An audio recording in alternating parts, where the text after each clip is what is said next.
السلام علیکم معزز ناظرین گرامی، آج کی اس انٹرسٹنگ ویڈیو میں آپ کے سامنے اس عورت کا سوال لے کے آیا ہوں۔ مسئلہ یہ ہے کہ حدیث مبارکہ کی دو قسمیں ہیں۔ ایک ہوتی ہے سینونیم جو مثبت حدیث ہے، اس کے متضاد جو ہوتی ہے وہ ہوتی ہے اینوٹونیم جسے ہم کہتے ہیں۔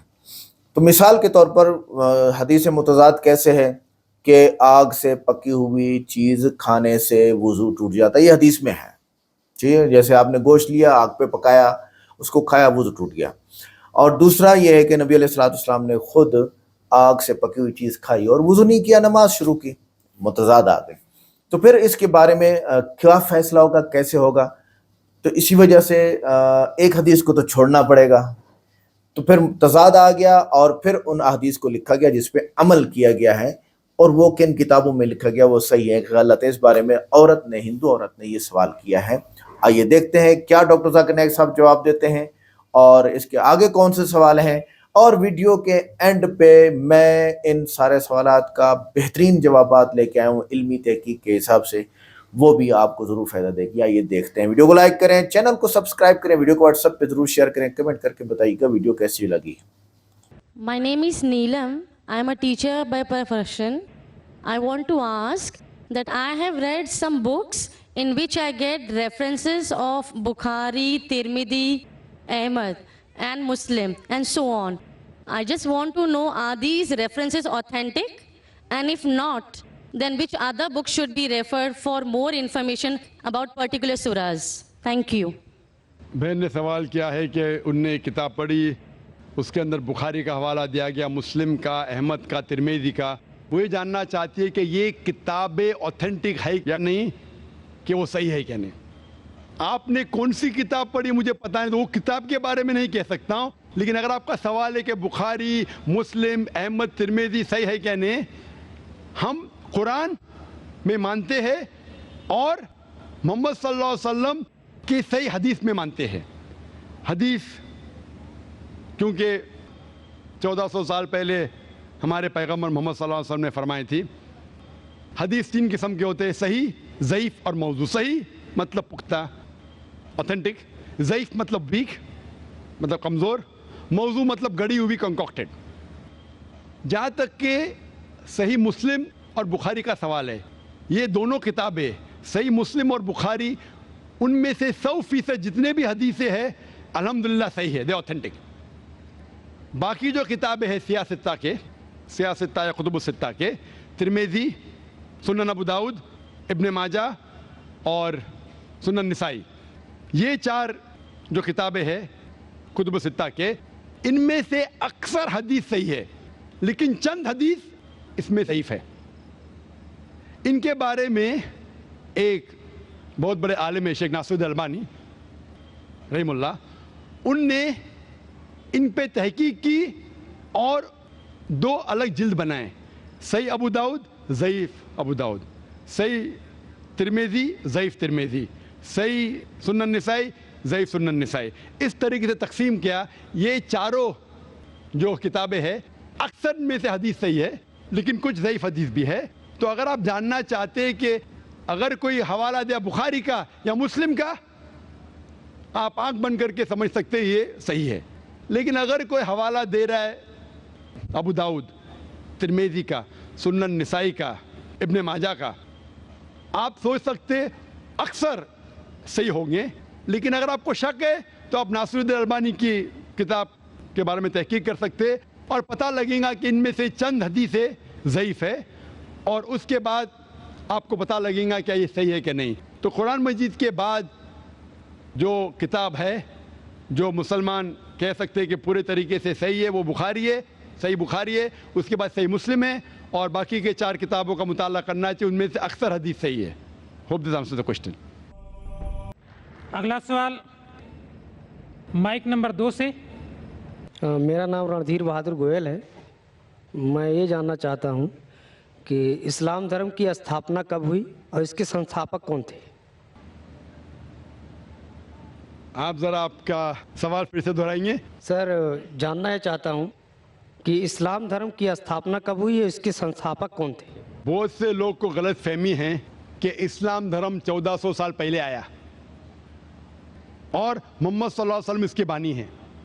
اسلام دھرم جب انسان نے اس دھرتی پہ اس زمین پہ قدم رکھا اس وقت سے پہلے سے اسلام ہے. اور محمد صلی اللہ علیہ وسلم اس کے بانی نہیں ہیں, اس کے فاؤنڈر نہیں ہیں. محمد صلی اللہ علیہ وسلم اللہ سبحانہ و تعالیٰ کے آخری پیغمبر ہے, آخری رسول ہے. تو یہ دھرم انسان جب سے جنم لے اس کے پہلے سے ہے. اس کو بنایا کس نے؟ اللہ نے, خدا نے.